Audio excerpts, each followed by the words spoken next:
right, we're going to continue the conversation about, sadly, about Bobbi Kristina. A lot of people on Twitter were caught up on, you know, she blinked her eyes, and I know you and Judy tried to say that might not... It might not mean much. You can have reflexive responses of various type and have very low or limited brain function. But they've been saying all along it's limited brain function. They've not been saying brain dead.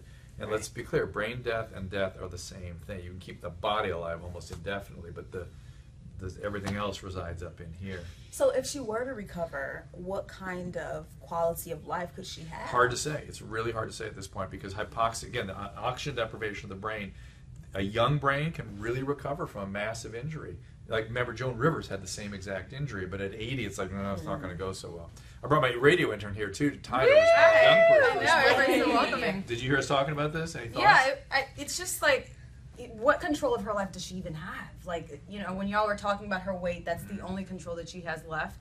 And it's like, what if she got to a boiling point where it's just like, let me take control now and make everybody listen? And social media has been so harsh on her over the past 3 years, from her marrying the guy that she once thought of as her brother. Which is weird. Right, but also the things that they've said to her about her talent. When she finally put out that one YouTube video like a year and a half ago, they were so brutal. You're not your mother, you have no talent. Oh. I mean, that has to weigh in on somebody. But I just wish people with the movie, with the biopic, she had a lot of criticism lately. So. Why? What was the criticism?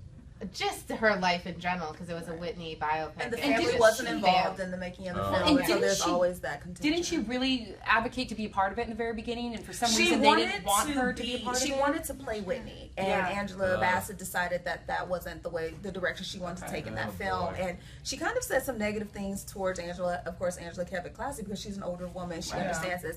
It's just unfortunate that, and this goes with every child on social media, that they don't understand those people that are thumb thugging and saying these things, first, would never say them in front of you, and second, have their own inner demons that they're typically dealing with and own issues, and they feel like they just want to spew negative because all they have is negative. And you can't help but worry that substance had, if not a big role, at least some role to play in all this. And it just, watch that footage of her in that Lifetime show.